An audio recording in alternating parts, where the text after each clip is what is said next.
मेरी वीडियो आने के लिए थैंक यू भाई बहनों। जो भी वीडियो देख रहा है प्लीज़ लाइक एंड सब्सक्राइब जरूर करें। चलो स्टार्ट करते हैं इस वीडियो को। ठीक पहले उस औरत को पता चला कि जब उसकी जान खतरे में थी, तब उसे खून डोनेट करने वाला मैं ही था।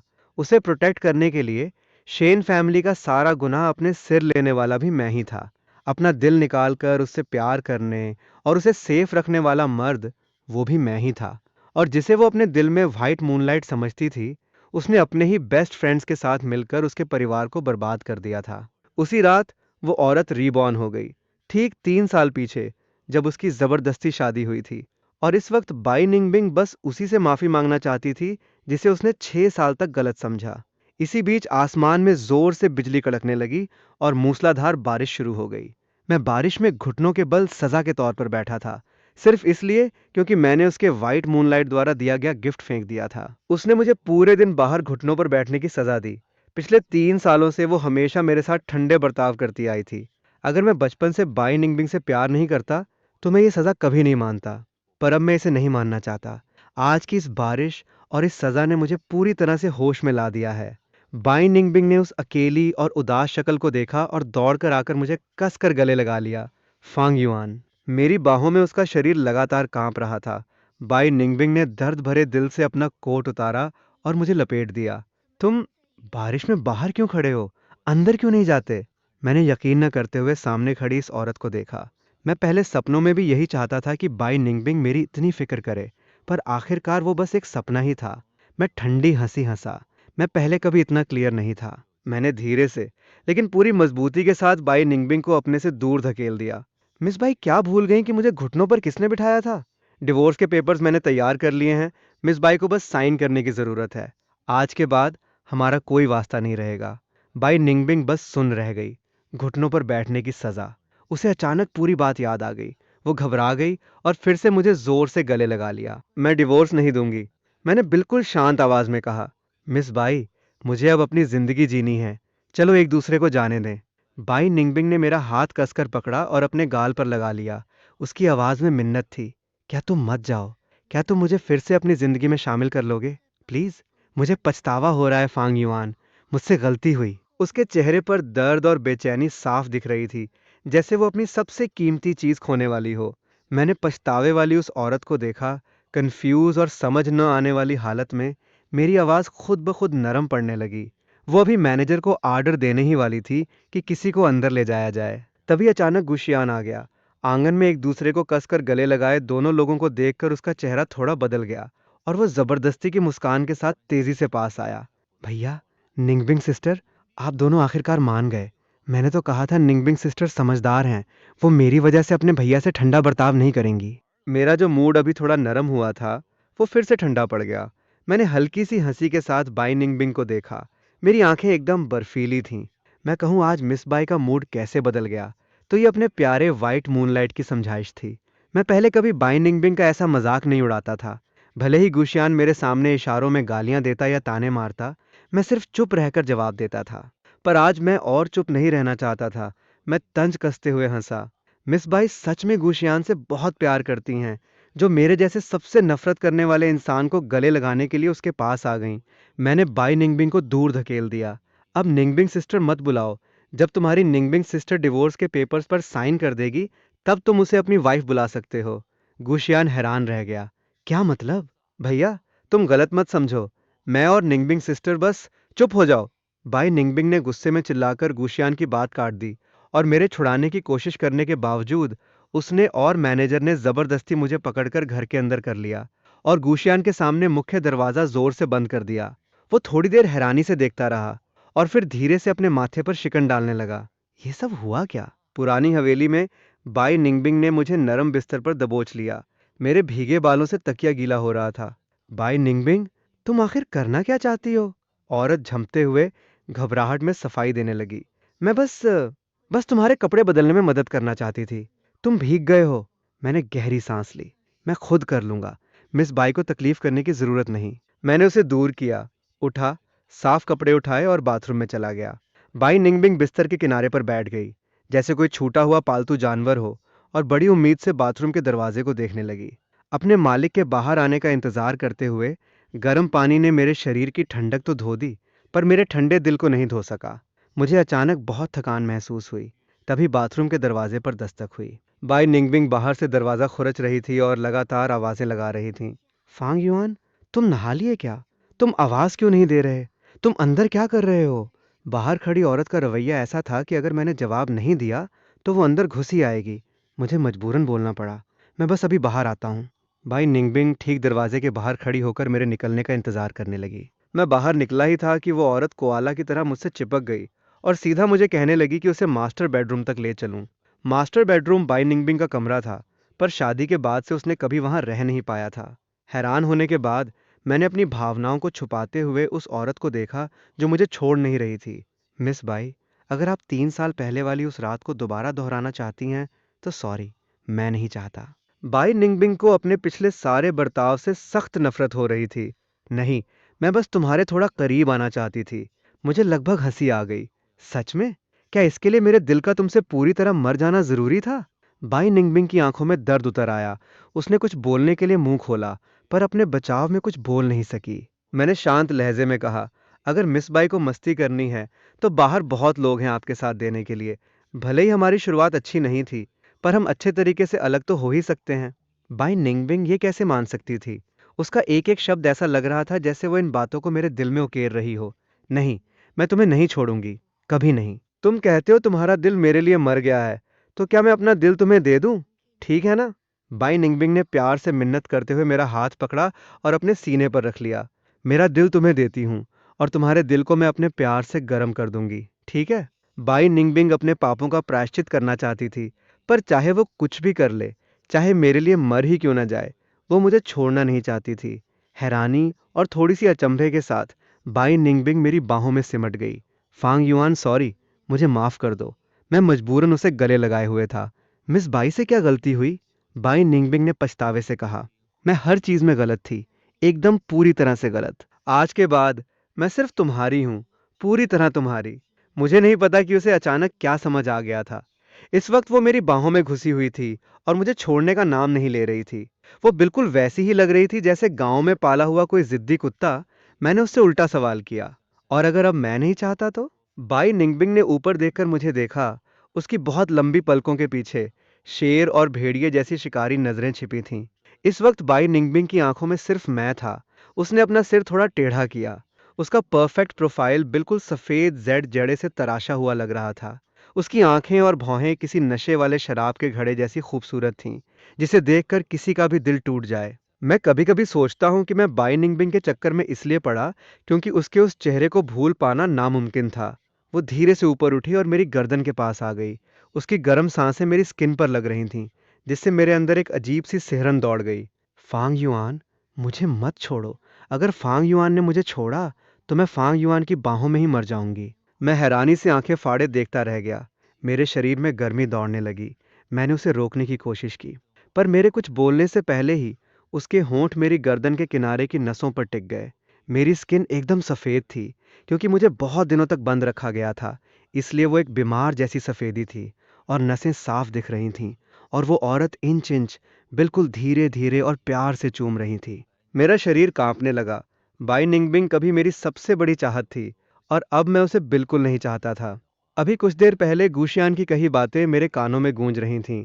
मैं नहीं चाहता था कि बाई निंगबिंग बिना किसी वजह के ऐसे अपना रवैया बदल लें। सच कहूं तो मुझे कभी आज़ादी नहीं चाहिए थी। मुझे बाई निंगबिंग का साथ और उसका दिल चाहिए था। अगर मुझे आज़ादी चाहिए होती तो अपनी काबिलियत और ताकत के दम पर मुझे जेल भी नहीं रोक सकती थी। फिर ये पुरानी हवेली क्या चीज़ है?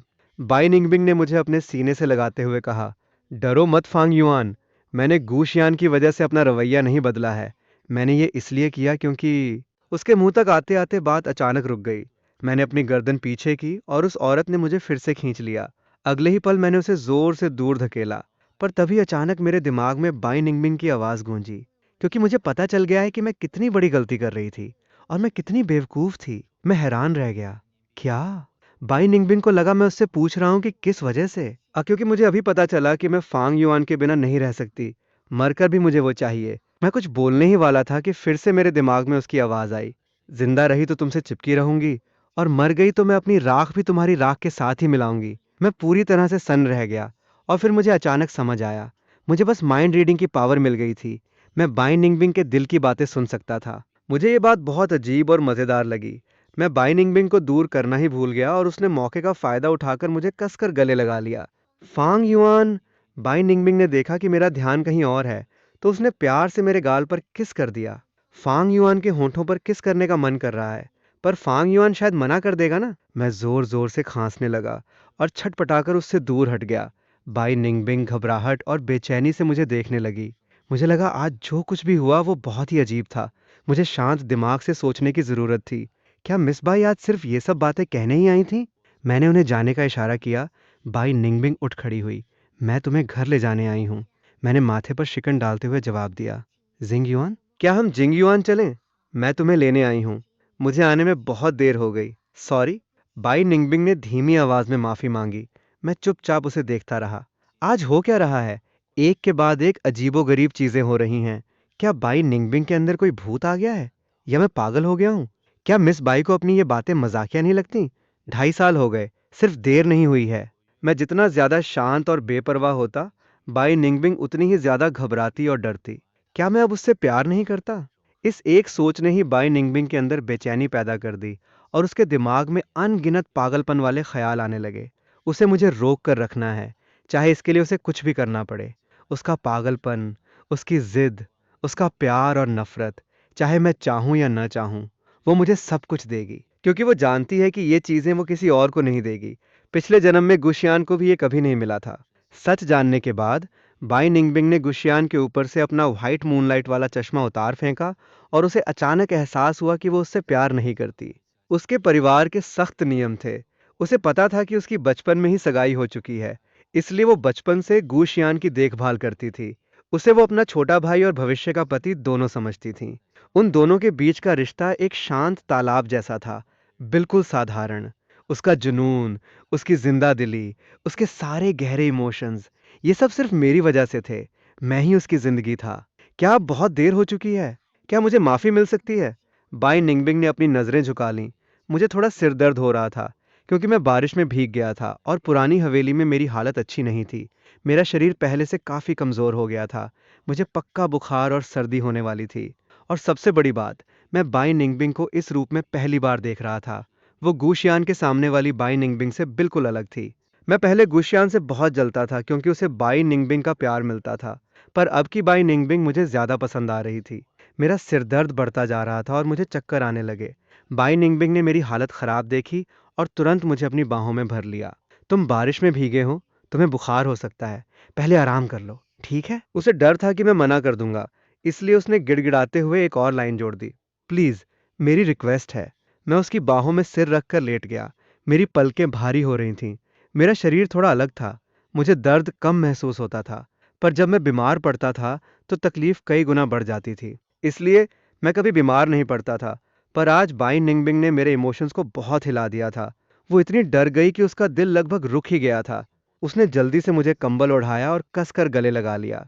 मैं पूरा दिन बेहोश सोता रहा। अगले दिन देर रात को मेरी आंख खुली। मैं किसी की बाहों में था। बाई निंगबिंग की गर्म सांसें मेरे सिर पर लग रही थीं। एक पल के लिए मुझे लगा मैं सपना देख रहा हूँ, पर यह सपना बहुत असली था। मुझे सांस लेने में थोड़ी दिक्कत हो रही थी। मैंने धीरे से बाई निंगबिंग का हाथ हटाया, बिस्तर से उतरकर बालकनी में आ गया।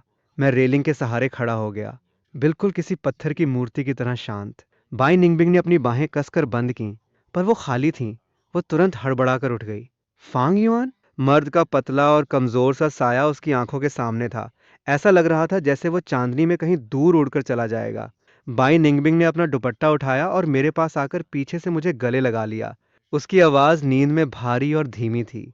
उसने अपना चेहरा मेरी गर्दन में छुपा लिया। बेबी? मैं अपनी सोच से बाहर आया और हल्के से हंस दिया। क्या मिस बाई ने किसी और को नहीं बुला लिया? पीछे से देखने में क्या मैं इतना गुशियान जैसे लगता हूँ? मैं और गुशियान सौतेले भाई थे। हमारी शक्लें बिल्कुल एक जैसी नहीं थीं, पर बाई निंगबिंग पहले हमारे पीछे से देखकर धोखा खा चुकी थी। उसने मुझे और कसकर पकड़ लिया। नहीं, मैंने गलत नहीं बुलाया। फांग युआन का नाम सिर्फ तुम्हारे लिए है। मुझे इस बात पर कोई शक नहीं था, क्योंकि बाई निंगबिंग कभी झूठ नहीं बोलती। बाई परिवार की परवरिश ही ऐसी थी।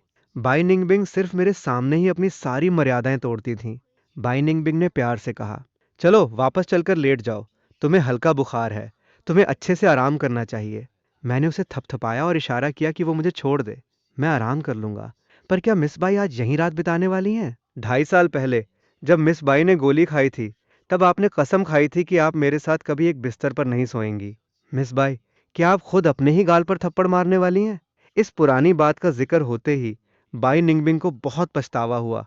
उसका दिल दर्द से भर गया। वो बात तब की थी जब मेरे साथ रात बिताने के बाद अगली ही सुबह उसने गर्भ निरोधक गोली खा ली थी। पिछले जन्म में वो मेरे साथ अपने हर रिश्ते को मिटाना चाहती थी, और आज वो मेरे साथ मिलकर एक पूरी फुटबॉल टीम पैदा करना चाहती है। बाई निंगबिंग ने मेरा हाथ पकड़ा और अपने गाल पर रख लिया। नहीं, मैं अपने गाल पर थप्पड़ मारवाऊंगी, बहुत जोर से। बस तुम खुश रहो। मैंने उसे देखा और उल्टे हाथ से एक थप्पड़ जड़ दिया। मैं बाई निंगबिंग से प्यार भी करता था और नफरत भी। ये थप्पड़ उसे पड़ना ही चाहिए था। बाई निंगबिंग ने बड़े प्यार से अपना दूसरा गाल भी आगे कर दिया। एक और मारो। अगर हाथ में दर्द हो रहा है तो किसी और चीज से मार लेना। मुझे हंसी आ गई। वो मेरी हंसती हुई आंखों को देखती रही और खुद को रोक न सकी और धीरे से मेरे करीब आने लगी। उसका चेहरा मेरी आंखों के सामने बड़ा होने लगा। उसकी हल्की और गर्म सांसें मुझे घेरने लगीं। जैसे ही वो करीब आकर मुझे चूमने वाली थी, मैंने उसे दूर धकेल दिया। बाई निंगबिंग की आंखों में एक चमक आई। वो पीछे की तरफ 2 कदम हटी और सीधा दूसरी मंजिल से नीचे गिर गई। मैं सन्न रह गया। बाई निंगबिंग नीचे लॉन पर गिरकर बेहोश हो चुकी थी। देर रात एम्बुलेंस सायरन बजाती हुई आई और उसे ले गई। मैं इमरजेंसी वार्ड के बाहर गलियारे में खड़ा था।